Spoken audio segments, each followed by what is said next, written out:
All right. Here a lot Thanks, everybody. until the financial. So as you can see up on our screen, we have a great second panel about to kick off. Our two elected officials on the panel are on their way and will be joining us midway through. That's Councilmember Gale Brewer and Public Advocate Jumaane Williams. So don't be surprised when they make their way in mid-discussion. But to get us started, Dean Fuleihan, Doug Criscitello, and Preston Niblack. Take it away, Dean. Thank you. Thank you. And good morning. Great panel. I think we will be covering, building on what was discussed in the first panel, more operationally, what happened in the early years of the Independent Budget Office. And we have two experts here to deal with that. And then we'll also be discussing, okay, what's happening currently and how can we expand on what are the issues that confront residents and elected officials in the budget process, and how can we expand on? So with that, we'll jump right in. Doug, I'm going to turn to you first. You were the first director of the Independent Budget Office. Exactly. I agree. And you were, and I'm going to let you tell it, but it was obviously a time where two mayors had challenged the Independent Budget Office. There were legally challenged it. There wasn't funding coming forward, as we heard earlier. There was concern in the city council about what the role was.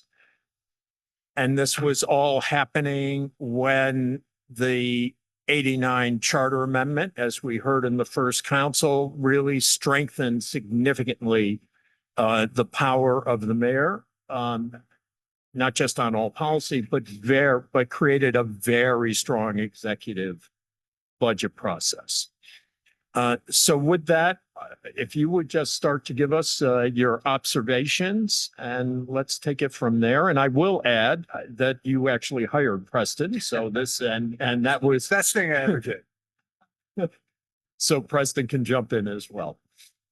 Hey, so it is so good to be here. I absolutely love New York. I've been living in DC and Boston for the last 15 years. And when I come back here, it's just in my blood. I love it so much. I found a Grateful Dead cover band last night. I had a blast. I'm going to see the New York Knickerbockers tonight. I love New York. So let me start with that. Hey, going way back in time to the start of the IBO, those were fascinating initial weeks and months for the IBO. I was hired at the very end of January 1996. The city was under court order to get the IBO stood up. As we've heard today, a series of court cases.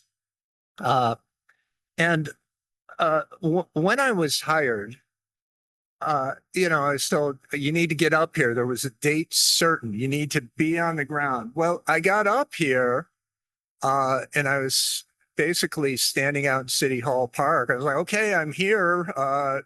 We didn't have a budget. The controller at the time, Ellen Hevesy, was nice enough to put me up in some temporary office space. And so I actually had a place to get out of the cold. But really, it was disconcerting, to say the least, particularly because we didn't have a budget. But nevertheless, city council and the mayor were in agreement that they had to do this. They had to fund the agency in a pretty short order. I think within that first month, February of 96, we had a budget. And then my primary sort of agenda at that point was, okay, stand this place up. And there were, lots of operational administrative things to take care of, finding office space, procuring equipment and all that. But most importantly was hiring staff. So having been around government, throughout my career, but even up to that point, and I also had worked for the city of New York when I first got out of college.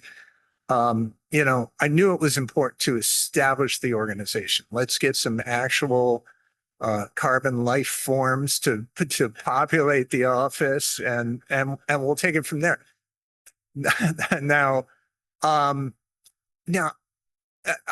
should also let me jump to a more recent experience that I've had.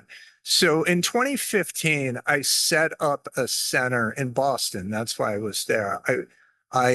In many respects, it was a similar experience. I was the first employee. I was hired to,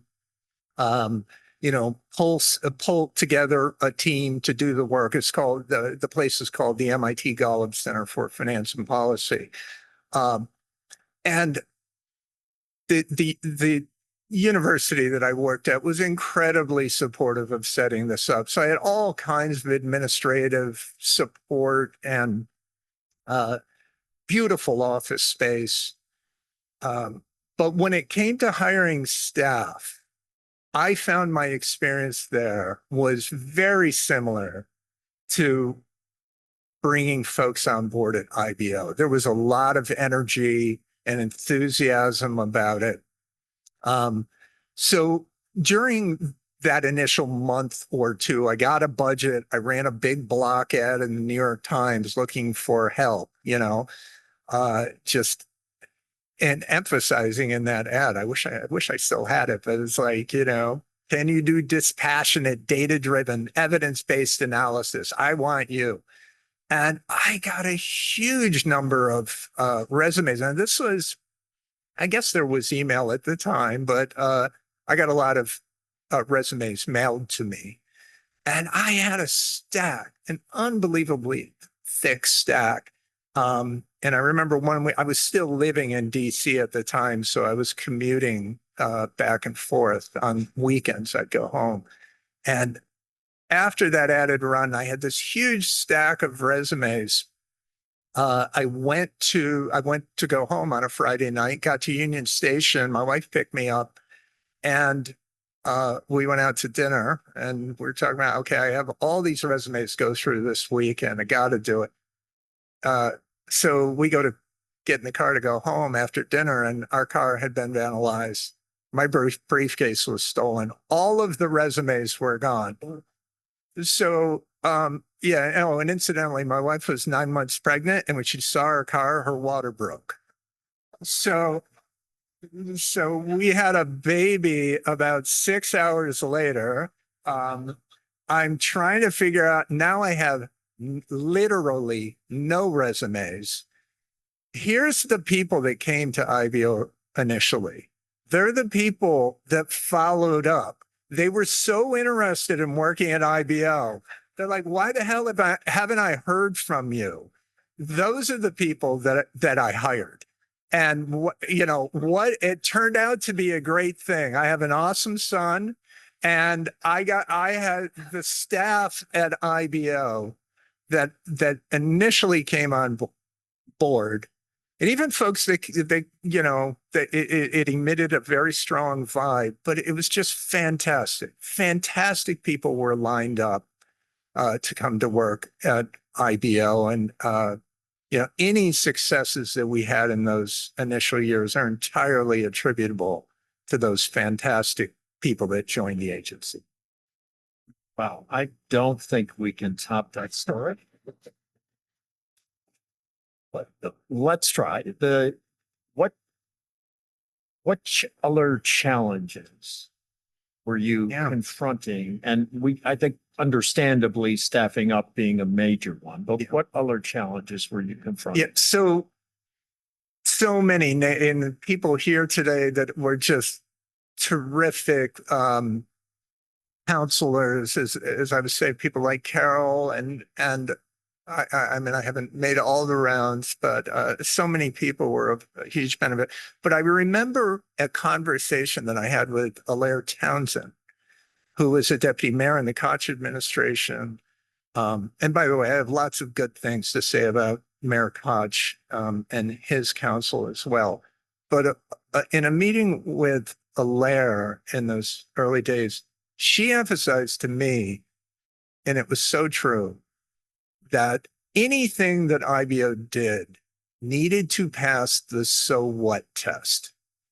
And that was constantly front of mind for me.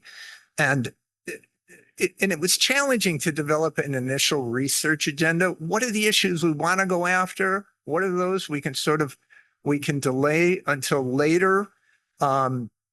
And there was a lot that we did a lot. You know, we wanted to start producing content so we could show folks our smarts, our analytical capabilities, prove to the elected officials and others, community boards, borough presidents, the other folks that we were here to help, that we were capable, right? We wanted to show that. But even more important than that, and this was my mantra in the first couple of years at IBO, was it was less important what we did and more important how we did it, right?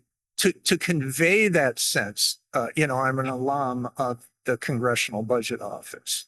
And the work, the look and feel of their work is so important that it comes across as being analytical and dispassionate and nonpartisan. Importantly, not bipartisan, nonpartisan. There's a big difference between the two. So in doing our initial work, and I was just so blessed to have Ronnie Lowenstein at my side, who, as you all know, ran the IBO for many years after I left. But that was clearly her perspective in doing work. It was mine, and other staff that came in brought that same point of view. Let's do really good work. Let's do it in a non-advocacy kind of way. And let it speak for itself. There were plenty of folks who wanted me to mix it up more. There was a mayor at the time who was not terribly supportive of our organization and fond of name calling, for one thing. And we didn't play that game. Actually, in our first annual report, we cited some press headlines that we had from our first year of existence. And, one of those headlines included the mayor calling us names. So we put it in there. That was like, that's being, full disclosure. But, those some initial thoughts.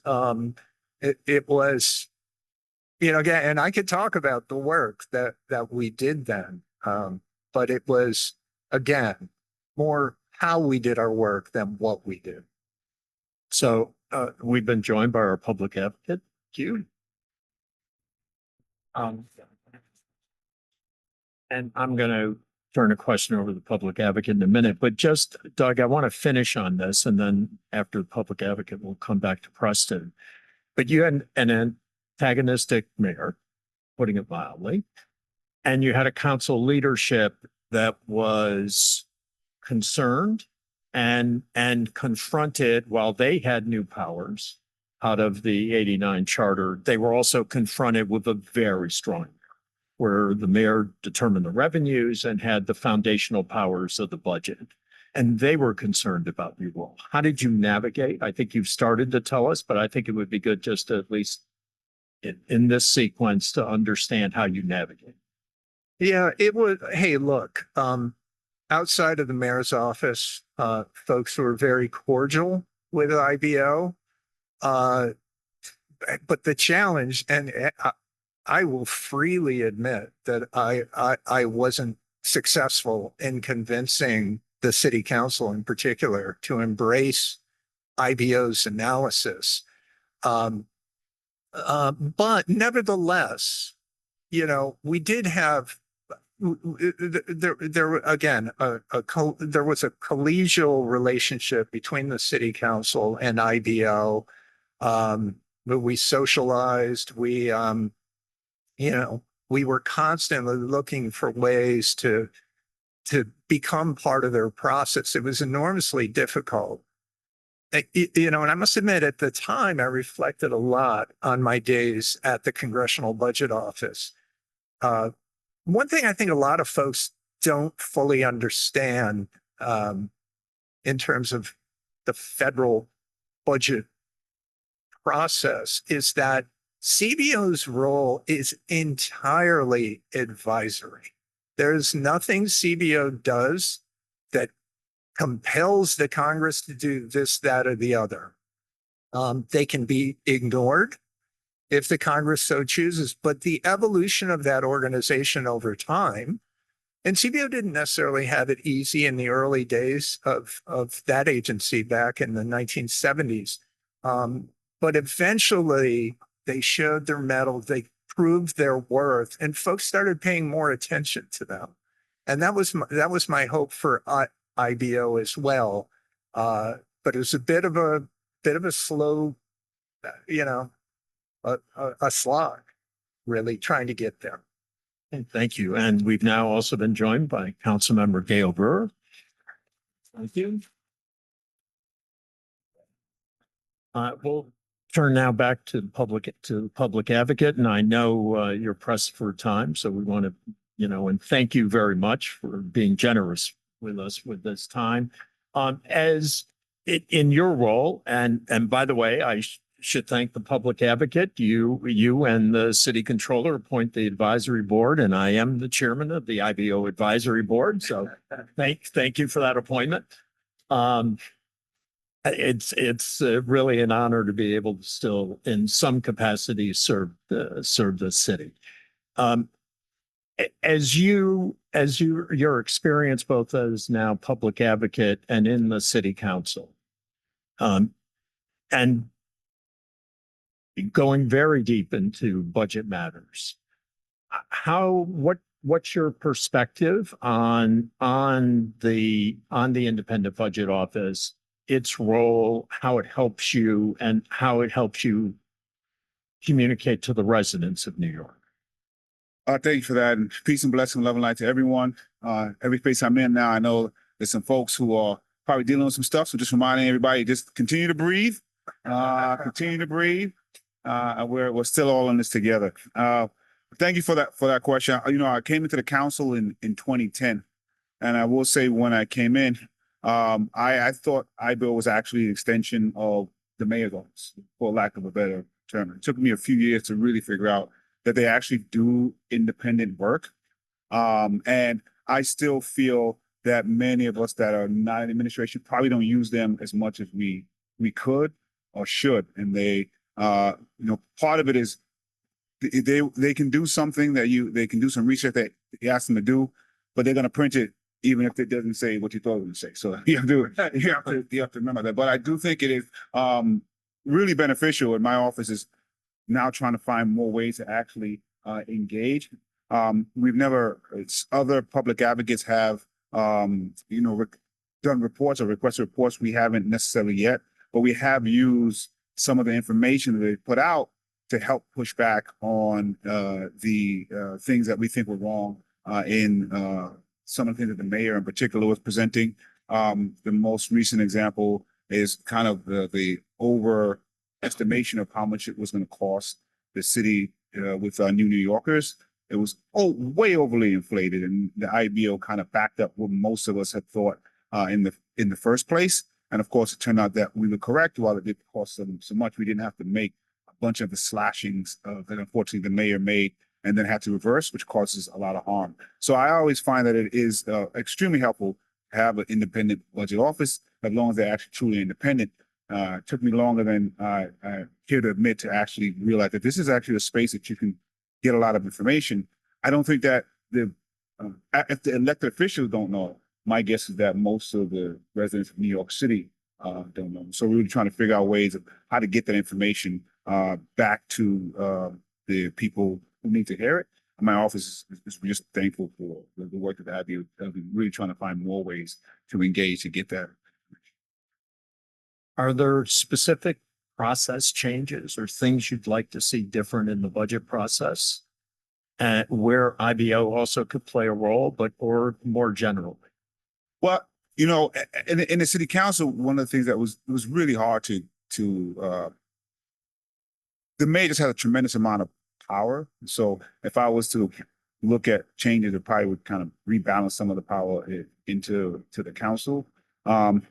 It would be great if the IBO had like an official role in terms of, I don't know how it would work, but when there are things that the mayor puts out that are just incorrect, and we can kind of scream about it, but there's not much more that can happen. And it'd be good if we can find a way that I'd be able to speak in, I guess, more plain language so that the people of the city can understand without first the elected officials like the public advocate's office translating it.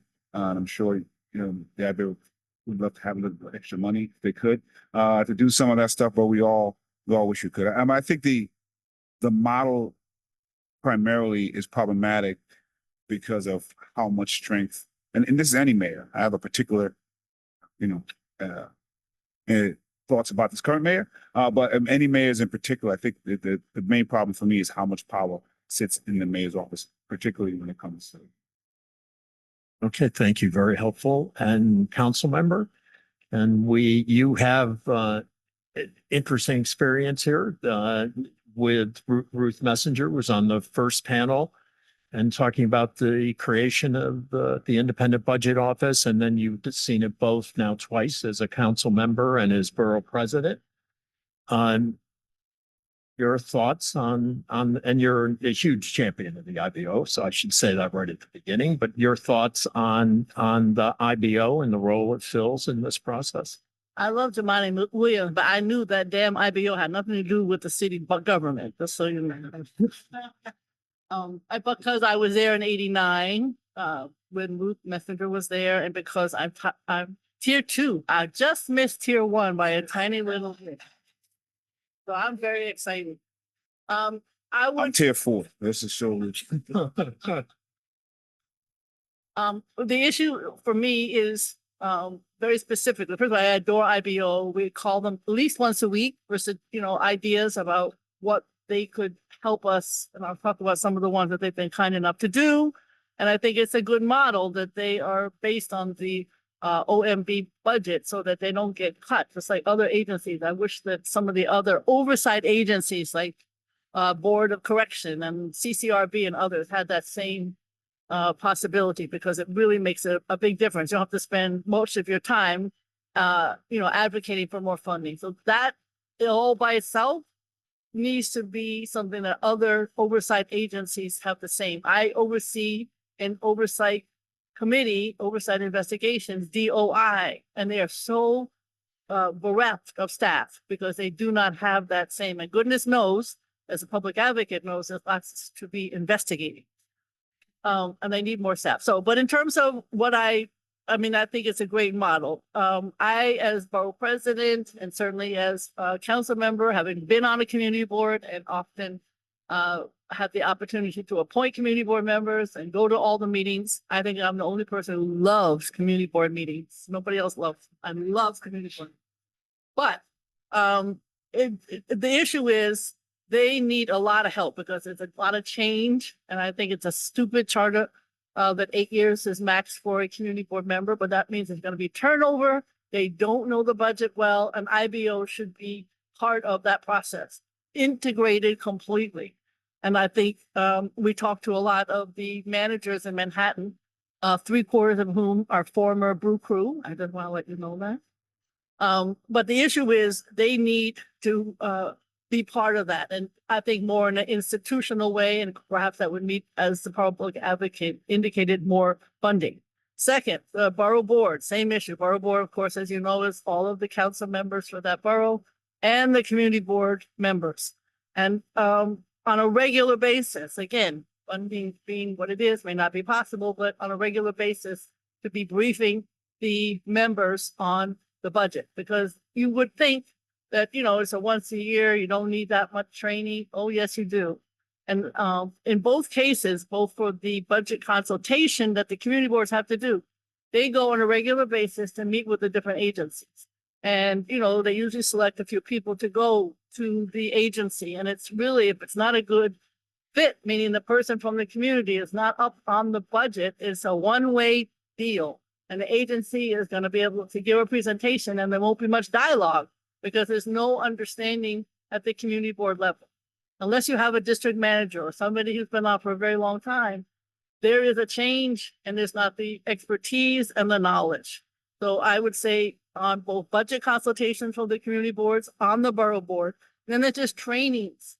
When I was borough president, we did constant trainings on everything from budget to land use to other topics, sexual harassment, all the mandated ones and additional.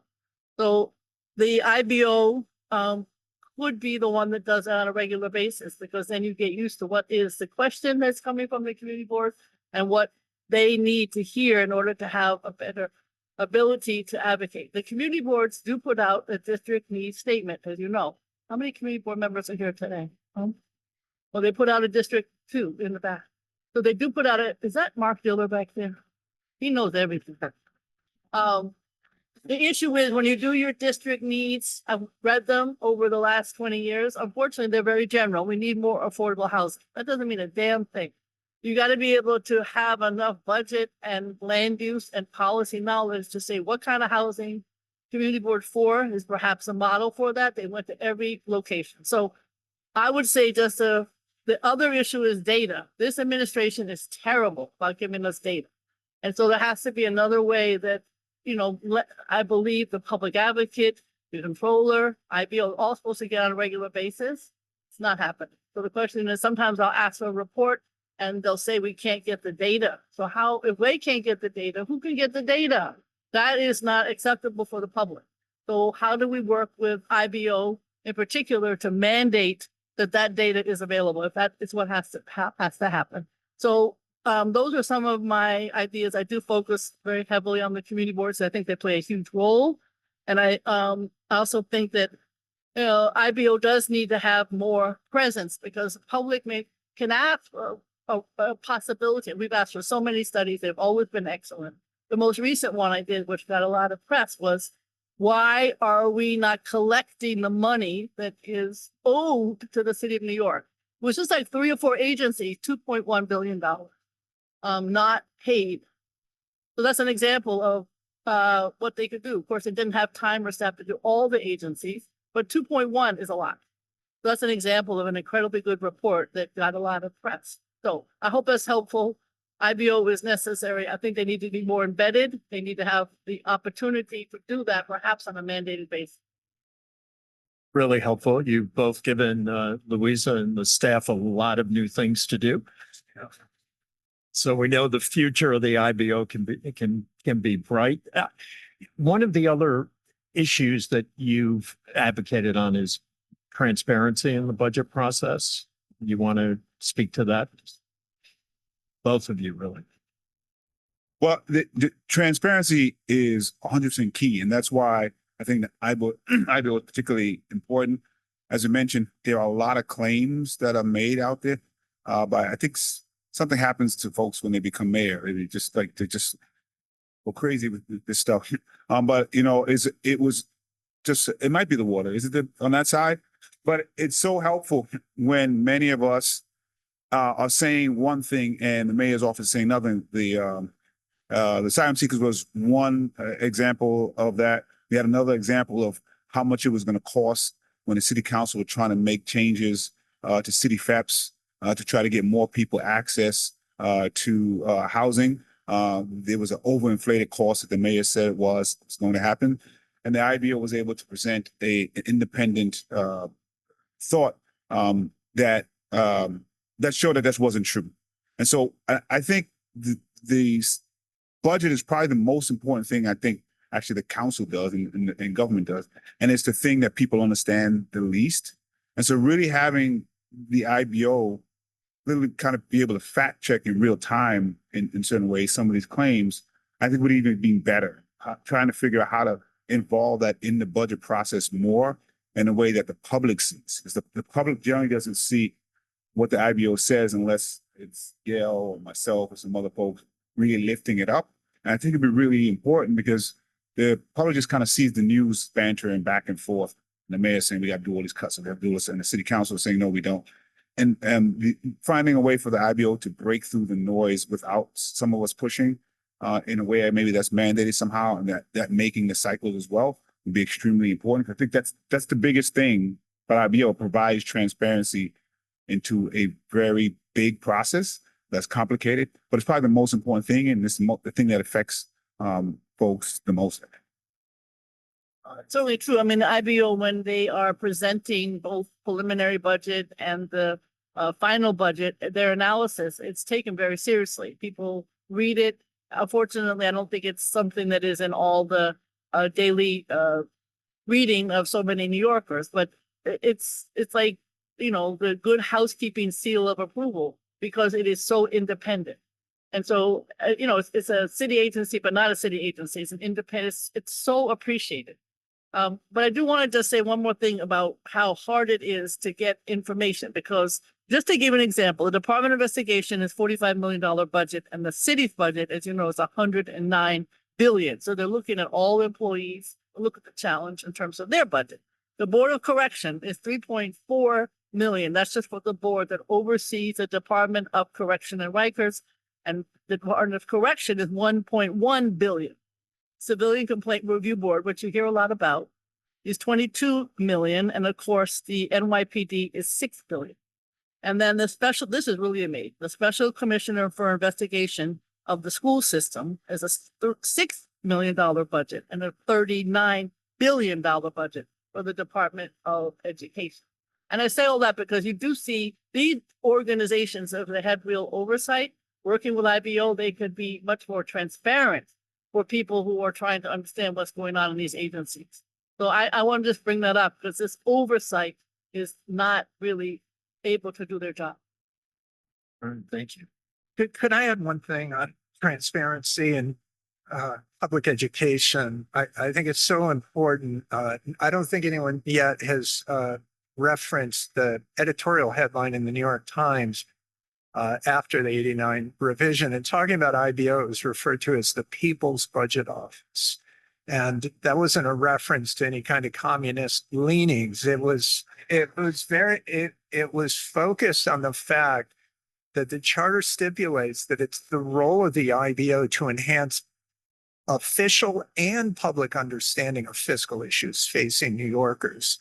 And I think as we think about transparency in public education, while it's critically important to develop that capacity, and we see cities across the country and around the world developing these fantastic apps, reporting on what your government is doing, sort of, in a real-time way, and they're so enormously helpful. But one thing that governments are not doing well is pushing out information. It's one thing to develop the capacity and pull folks to you. Come and get it. We have all this info for you. It's another thing to push it out. And when I was at IBO, we tried to do that in certain ways. We actually developed an idea to have a tax receipt sent to all New Yorkers. The hope was it would be sent an actual itemized receipt showing how much you as a taxpayer contributed in actual dollars and cents to various services. And we actually worked with Senator Schumer to get legislation introduced at the federal level to maybe even have it happen nationally. It never did happen. The legislation was passed, but it was watered down, and it required the executive branch of the federal government to put that kind of capability on its website. It was neat when it finally materialized. President Obama at the time did a neat YouTube video showing how taxpayers could come and figure out this info. I wasn't able to get an IBO shout out in that Obama video, but it was pretty neat, but we need to be, and I'm not saying that's necessarily the answer, although I'm still a big fan of taxpayers getting something given to them, but we need to be more mindful of the push and not necessarily just the pull. Okay, let's get Preston into this conversation. You started your New York City public career at the Independent Budget Office in the very beginning. You've been deputy controller for the budget, where part of the job was to torture me, I think. You now a commissioner in the executive and extensive city council finance experience. So with that, why don't you give us your perspective? Sure. So first of all, it's great to see Doug, after 20 plus years, I guess, who hired me, and of course to see, Jumaane and Gale and Dean, who it was my pleasure to, torture as, much as possible for a brief overlap. Yeah, I mean, I spent almost 10 years at IBO initially. It was a very formative time when I first got there. And then I think that there were a lot of ways, and here's from, I think that there were, a lot of ways that IBO sought to be a participant. And it was a struggle. And in part, it was because of access to information and data that was necessary. And there were legal fights over that for a long time. And then there were the sort of bureaucratic behavior fights that followed. And I think there was also, you just mentioned something about sort of being able to respond in real time, or Jumaane did, about being able to respond in real time to the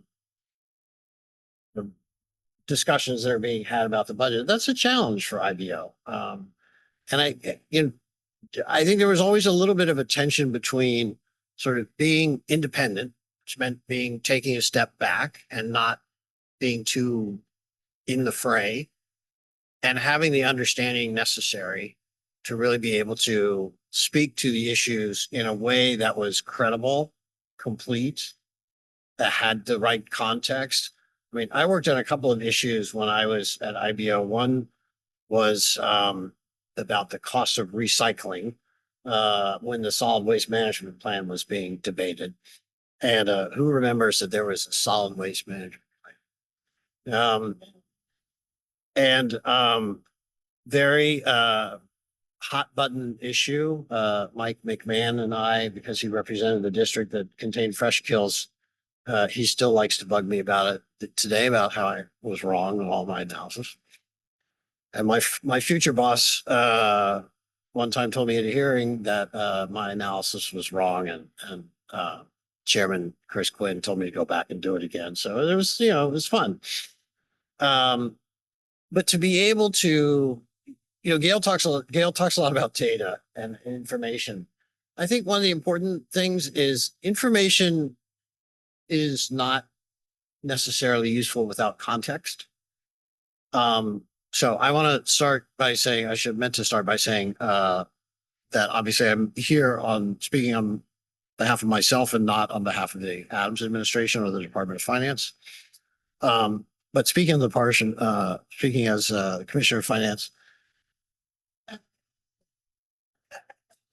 the study that IBO did, and I've had this conversation with Louisa, so she's not surprised, about fines and fees outstanding, lacked a certain context about what's collectible, what's not collectible, how the city manages the write-off of uncollectible debt, et cetera. So, and it was misleading to the extent that I think people thought that there is $2 billion out there that we could collect if only we tried a little harder.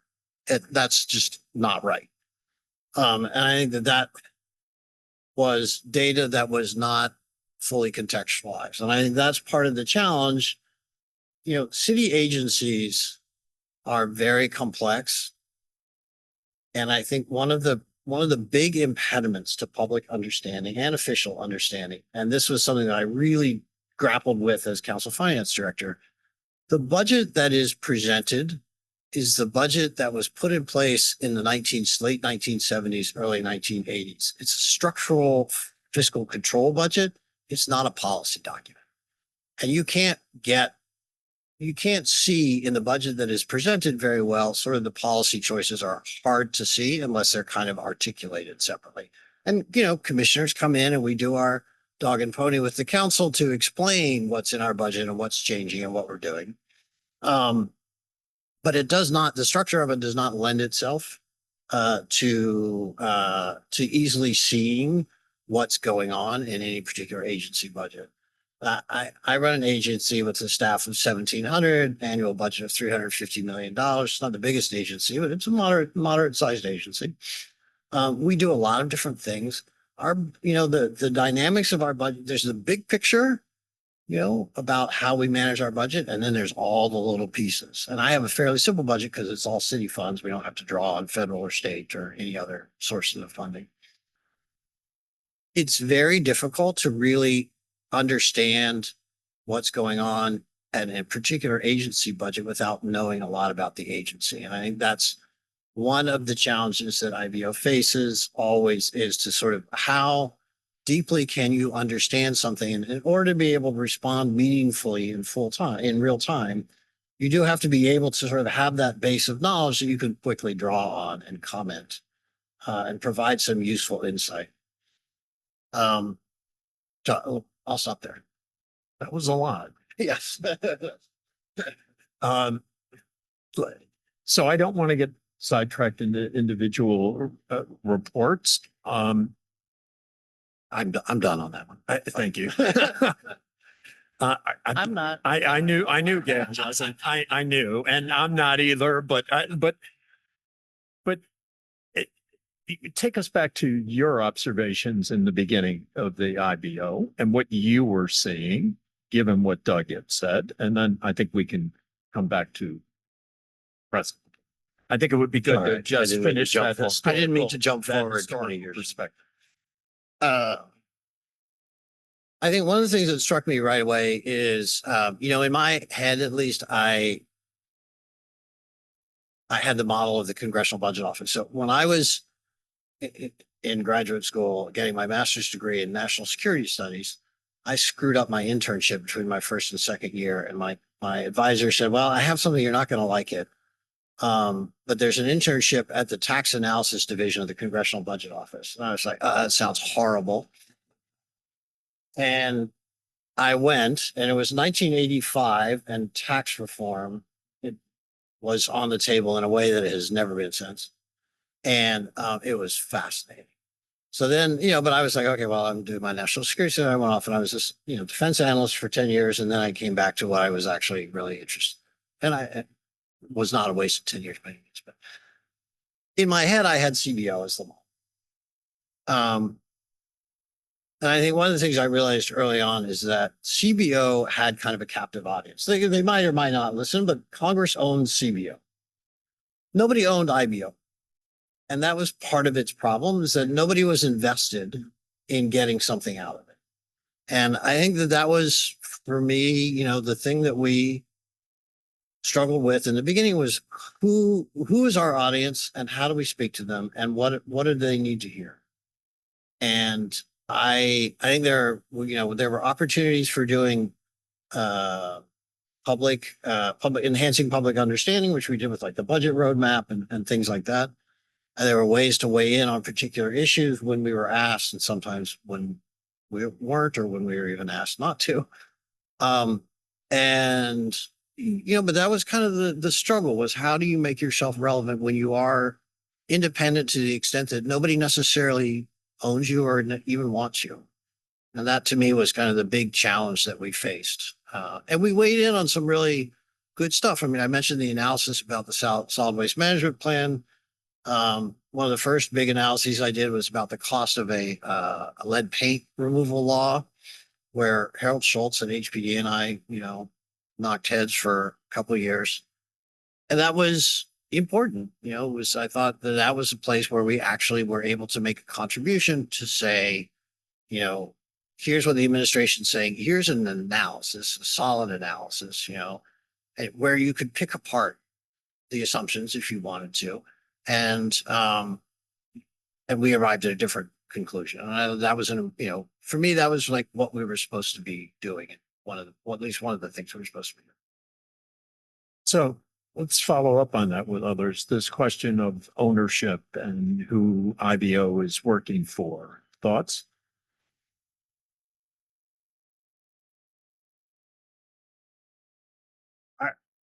That's a great question. I mean, I'm not, I feel like it should speak, the public should be able to understand it a little bit better than they do. But in practice, it feels like it's mostly elected officials who really care about this. So the elected officials who don't have a deeper interest, Gale is magnificent with this and probably spends a lot more time than most elected officials on this. Most elected officials might be like me at the beginning, not understanding how much they can utilize IBO to help them do research. And as I mentioned, we cite IBO more than once, even in reports that we're doing and or pushing back on the mayor. So I don't know who owns it. I think that's part of it being the independence of it. And as Gale mentioned, the fact that it can't be cut, like thankfully now because of the 2019 charter, the public advocate office can't be cut either. But before it could and was, and other oversight agencies are, is part of its strength. And so I think it really is trying to figure out, now, I don't know who the ownership is, but I think it's really trying to figure out how to get that information to the public in a more plain way for them to understand. I don't know if it's real time, if it's a ticker, if this was mentioned, but I do know the important import of it. And the budget is the thing. It is the thing that everybody is affected by, and the thing that people understand the least. And that goes for elected officials, because a lot of elected officials don't quite understand the budget. And so I think that's an important question. I'm not 100% sure what the answer is, but who they're speaking to, I think most of the time in practice, I feel like it's to elected officials who really care about this stuff and want to get stuff right. I remember that some speakers, I won't mention which ones, didn't want IBO to exist. And I remember being in meetings when that came up. And of course, I have a very big mouth. And I remember defending IBO and literally so angry because, and I know they're wonderful people, I see it's honest and welcome, he's fat. But the issue is they're just not, it's a huge budget. And how in the world could one city council with a very small staff, excellent, but small, possibly dissect the budget for the New Yorkers? And so for me, having IBO as complimentary, supplementary, et cetera, was like a gift. So, but there's always been a little tension there. And I think it continues without it being said. I think it continues. So the ownership is a challenge. Obviously, Congress is very different. But there are other groups out there analyzing the budget, but not with the same, sort of gravitas that IBO. So that's an interesting question. So how does the public own it, which is what the concept is? It would take a different kind of approach because, yes, there are some people who ask, and IBO really appreciates when people ask for studies or information and so on, particularly if it's something that is, relevant and current and so on. But, there isn't really another body. I think there was some discussion at one point of attaching it to the public advocate's office. But it needs to have more visibility, I guess, in order to be part of the public. But I do want to mention though, one other thing that is often not known and that we work on just is, the units of appropriation. It's like really quiet. Nobody knows what a U of A is. But talk about not understanding when it says other, $20 million, you don't know what the hell other is. And so we spend a great deal of time, as does IBO. And I think this is back to the policy issue that came up earlier. If you don't really know what's going on in that budget, then you don't know what the program is and you don't know what the policy is. And so it's just an endless challenge to dissect this budget. There's just not enough people to do it. IBO is so helpful. I struggle with the budget. I don't read it. Ruth could do it in her sleep. I mean, she would be asleep and do the budget. But so I think we all struggle, but I do think elected officials, as Jumaane said, need to be more attentive and help the public to be more attentive. But the community boards, to me, are one way to do that. We just need to pay more attention to their needs. the U of A, the unit of appropriation was huge. I think it's a little better now than when I was in the council. Thanks to work with people like Gale. I remember Dan Garonik and I actually put out a report to try to get some of that change. I think, I was one of those paying the butts to both Dean and Preston. So yeah, in both the council and in the office. But the unit of appropriation is still bad now, but like they used to be like $20-30 billion in the unit of appropriation. And you have no idea what's in there. Some vague kind of name, and you really couldn't get at. So that when we were trying to either find savings or try to find money that can go to a program that you need, they say they don't have it. And like this $20-30 billion or something, $10 billion is a unit of appropriation. I have no idea what it is. Having someone that can break it down is helpful, because it's mentioned city council has great staff, but limited. Doug? Yeah, I would just offer that in contemplating IBO's initial work products, the charter requires IBO to do 3 specific reports each year, mostly centered around analyzing the mayor's budgetary proposals. So obviously we did that. We developed a series of fiscal briefs, just sort of doing deep dives into specific issues. We assessed the likely impacts on various bond referenda from the state government. We were looking for, issues to go after. But for me, and I think of many of the folks that were at IBO, when we had a specific request from an elected official, whether at the city council or borough president, the public advocate, that felt like it really mattered, right? We had an elected official. And at the time, the public advocate, Mark Green, he was terrific, reaching out to us, as was Ruth and a few city council members as well. And it had a different intensity when we received those requests. So in those instances, I think the so what test was easily passed. And for everything else, at times, it felt like, we were trying to find a way to matter. Preston, do you have an answer to your own question? But I'm not sure all the answer is I'm not sure IBO can solve all of the problem. I think there's some initiatives, Jumaane mentioned sort of informing the public, and I thought about the idea of sending out the sort of receipt taxpayers. I mean, that's helpful because, I don't know, you see those surveys every now and then where they ask the public how much of the federal government's spending goes to foreign aid, and people are like, that's 10%, it's like, no, it's like 0.01%. So some kind of baseline understanding, but again, it's like, why does the police department cost so much? That's a complicated answer, and why do we spend money on this or that or the other thing? Those are all political decisions that you're not going to answer them. But some kind of baseline understanding of the budget for the public is super important. And as Jumaane has mentioned, Gale is atypical as a council member because she's been doing this for a long time. And, with term limits, especially council members it's a steep learning curve to be a council member.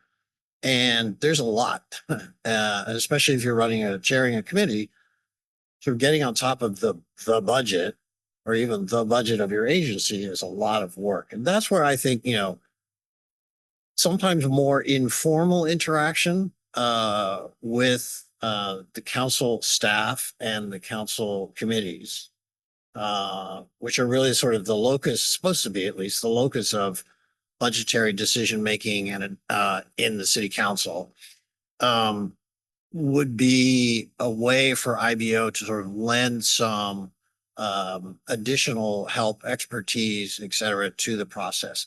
But you have to give up a little bit of the sort of, we're going to make everything public that we ever say to anybody, right? Because you have to be able to give elected officials the space to make a informed decision without forcing their hand. And I think that's, a more informal interaction where we could bring some information to bear. Now, there's going to be a rivalry with the council finance division I know because somebody said to me once, well, we get an IBO to do so that. I had been away from IBO for about 6 months. And I was like, oh, hell no. So, but so there, we have to develop a different model for the relationship. We'll keep reminding you of that. Yes, folks. I'm going to open it up to questions in a minute, but Doug, I want to go back, and this may be informative about the future as well. But when you were in this very difficult beginning, who did you turn to and who did you rely on? And you did say you had nice things to say about Mayor Koch, so maybe you can explain it as part of it. Yeah, well, I mostly just turned to Ronnie. That was my my first choice. But yeah, there was just such a huge number of folks that were so helpful.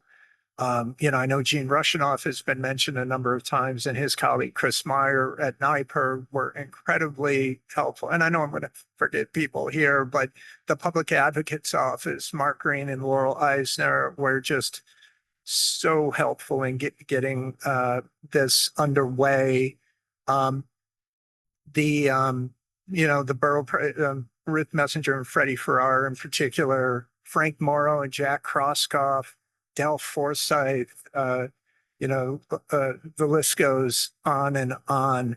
I did want to point out Mayor Koch, though, because he assisted in some very tangible ways when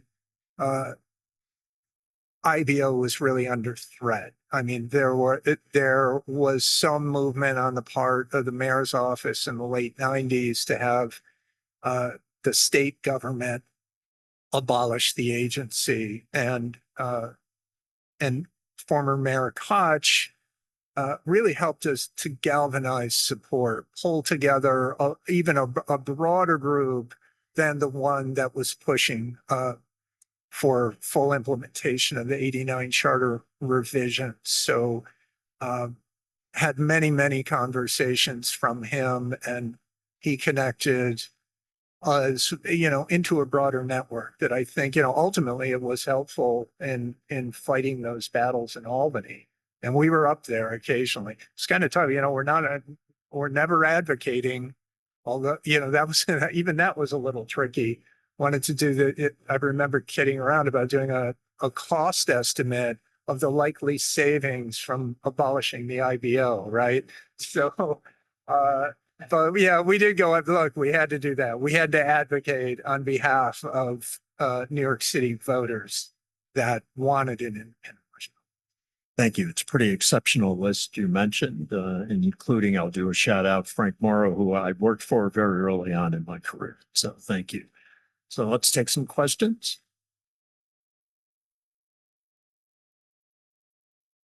So my name is Liza Pappas. I'm a former analyst at the IBO for 8 years, and agency means so much to me. Now I live in Chicago, so I flew all the way back just for this event. And I applaud everyone here. I wanted to get on, I love that we're talking about access to the agency, because as an analyst, that was something I really worked hard to do. I don't think the onus should be on IBO staff. So I'm glad we're talking about how IBO could get support, maybe a mandate like Councilman Brewer talked about, responding to public inquiries in addition to the other state mandated reports. Here's what I wanted to get on the table, because I think it's very important to the conversation about independence. And I'd like a historical perspective on this, which is, and I know I would like to hear Ronnie's perspective too, maybe later in the day, but I'd like to understand how important it is to not issue recommendations from the agency, and how we understand that its relationship to independence, if that makes sense. Yes. I mean, this is something that I thought about a lot, sort of, and I guess the only formula I came up with was we should go where our analysis leads us. And we should not be even-handed for the sake of even-handed. If there's nothing more I hate than talking shows where it's like, oh, we're going to have one wackadoodle over here and then another wackadoodle over there, and they can yell at each other and that'll be informative somehow. Even if you have not wackadoodles, but just people who are sort of speaking across each other, it's never particularly informative. So there was a way that we had to be able to provide information and analysis and to sort of take it to its logical point and not be afraid of saying, this is where this is where the analysis leads. And we weren't, most of the time, I don't think so, but I just think that that's kind of the, independence, as Doug reminded us earlier, it's not bipartisan, it's nonpartisan. And that was an important thing to always keep in mind. And, that we were doing an analysis because someone wanted an answer. And if we had an answer, we should tell them what it was. So let's expand on that, right? This is really, so right now, what IBO does is analysis, observations, not policy recommendations. Thoughts on that? I mean, I think that's okay for me because the issue is, the budget is so complicated that just having us understand it and then we can help with the policy. I think the policy should come out of the city council or others who are, part of that process, hearings, et cetera. That would be my suggestion. But, sometimes if you see that there's nothing happening in the budget that has anything to do with mental health or whatever the topic is, that's a policy problem. So I think that many of those reports speak for themselves. Like what is not in the budget or what is in the budget that doesn't make sense. I find that, I think there is not a need for IBO to be the policy as a complementary. Yeah, I think sometimes when people say like they're screaming for independent review, they really want the review to say what they wanted to say. So just keep clear about that. So I think not having them give their policy recommendations is helpful because then they get in the middle of policy fight, which is not necessarily what you need. You do need someone that can. I think facts are going to make a comeback at some point. And I think it's important that someone is actually just looking at what the fact is so that people can then scream about what the actual thing is. So I think it's important for IBO to really just put it down so we can either see it. Like it either is or it isn't. You do need some context, but I think it is helpful, even though I may want them sometimes, just say the damn thing because it's in there and you agree with me. But they think it's better that they probably don't. Okay, thank you.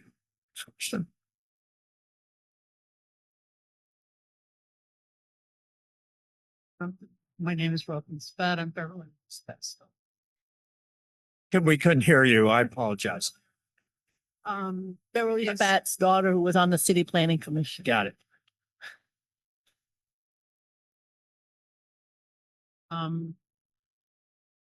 That the role of public advocate might be utilized better if it were helping different committees, someone to communicate their issues.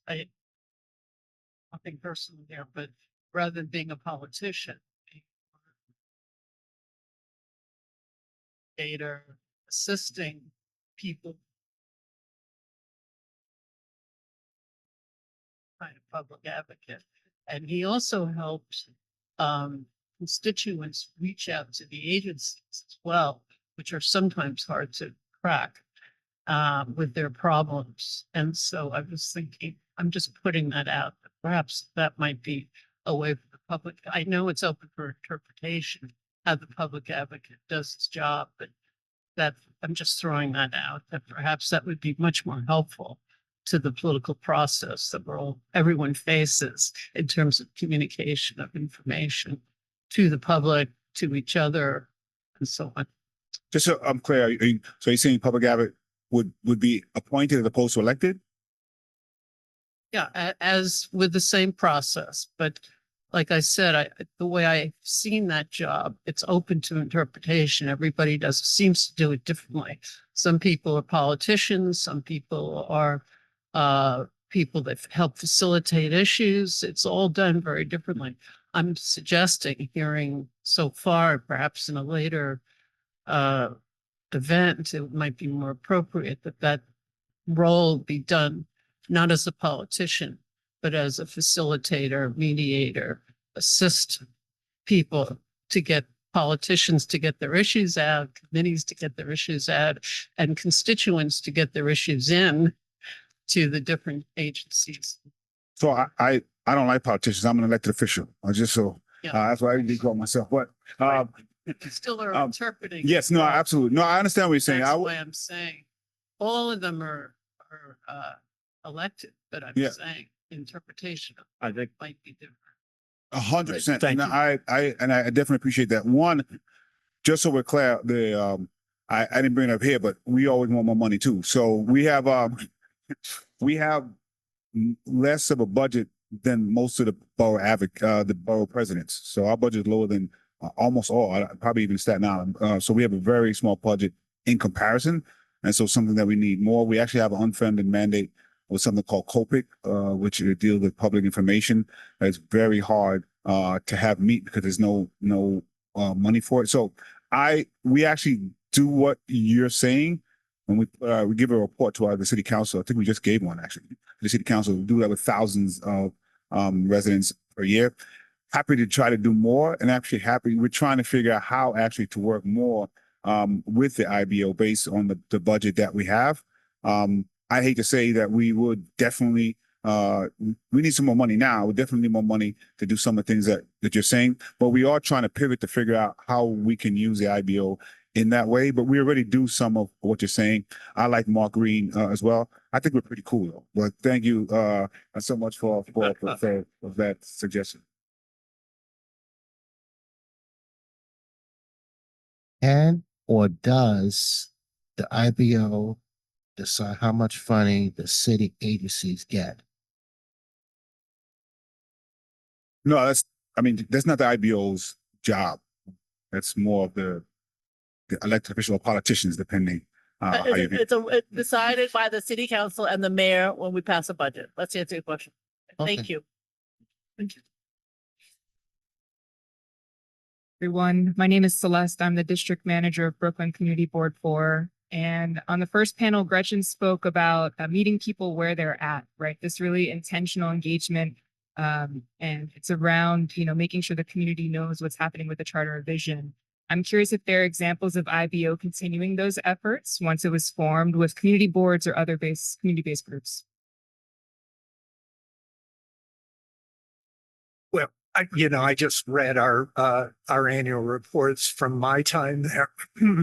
We and we listed the outreach that we did to a lot of the community boards. I think it's a bit of a struggle trying to be all things to all folks with this, a fairly small staff. I would argue that it's incumbent upon the community boards to reach out to IBO. Again, at least in my experience, IBO was very receptive to that kind of outreach. And, we frequently had staff speaking at community board meetings. And so, very much, it should be a two-way street. I think I spoke earlier about, I think it should be really mandated and embedded, and particularly with, this 8-year craziness, you're going to see turnover. So more than ever, IBO is needed at that level. And I love all district managers, so congratulations. But you are at a disadvantage when you have people who do not understand the budget for your district needs and for the ongoing, because the community is looking to you. They're looking to you to understand what is needed and what the budget could provide. So I hope we do more with the community boards in today's world. I also just want to make sure we always remember and contextualize what we're speaking about. So the IBO is one entity. How does it interplay with everything else? How does what we do and decide impact that? And so when you talk about term limits, I'm talking about for the council, not the community boards, what's the impact that it's going to have? And if a council member comes in and only has 8 years, they're going to very quickly be thinking about what they're doing next, as opposed to diving in and trying to figure out how this thing works and how to best help the people, how to engage with the IBO. I'm for term limits. I always thought 8 was way too short, especially if it's up at the same time as the executive. You now have the 2/3 of the council, almost the entire city government up at the same time, which is terrible. So, figuring out other things, because we should be talking about how to empower IBO, how to make it better, but also how to figure out the things around it, how to make the things around it interact a little better with IBO as well. right now. I have a question relating to the media environment and how this plays into it. And full disclosure, as we prepared for this, we reached out to a lot of stakeholders, including stakeholders that weren't going to be here. And we spoke to one of the reporters who covered the charter in '89 for the New York Times. And he reminded us that at the time, back when the New York Times actually had deep municipal reporting, they assigned 2 full-time senior reporters to do nothing but charter revision tracking during the period that happened, and then afterwards as implementation happened. Now, obviously, we all know the media environment has changed dramatically, not just at the Times, but everywhere. And all of you are in roles where you see the impact of that. And I wonder if you could comment on how to navigate today's media environment with these complicated issues. Don't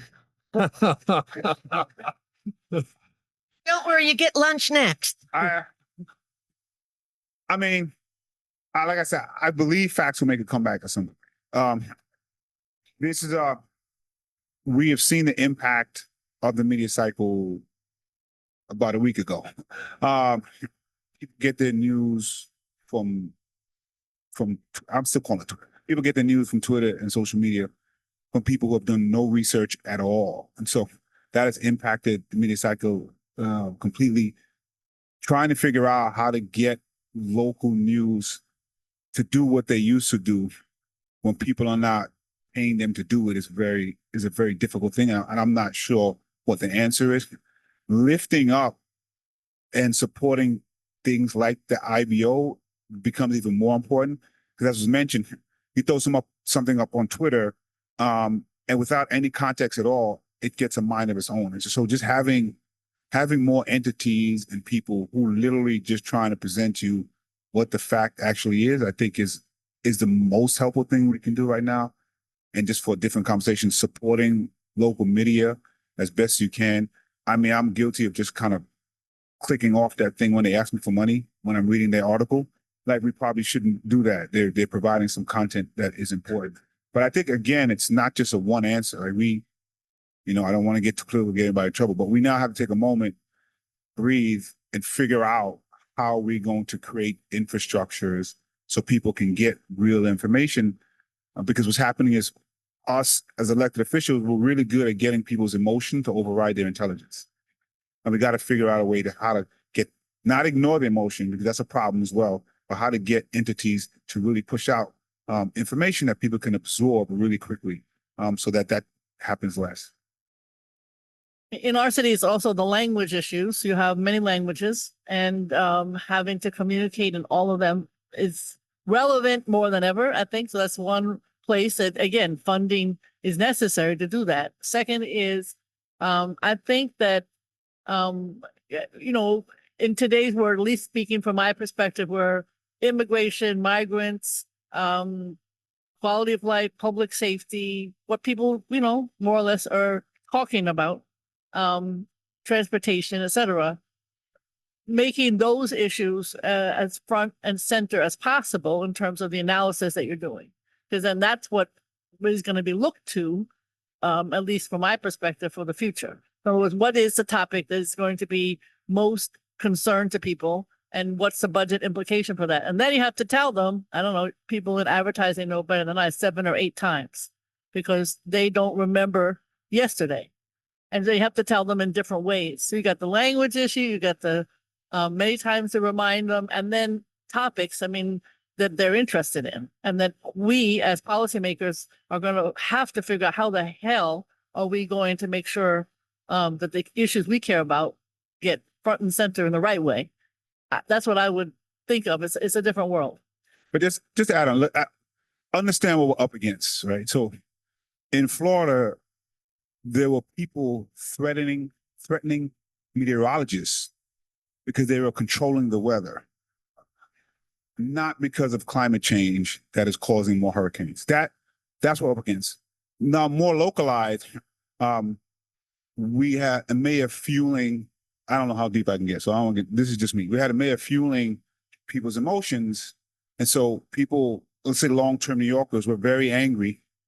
I was spending billions of dollars on the migrants. And if we weren't spending billions of dollars on migrants, things would be better for New Yorkers. And I would tell them, you know how that's not, I know that's not true. It's 'cause they didn't spend that money on you when they had the opportunity to do it. And so you're angry at the wrong people for the wrong reason. We always had the money to do that.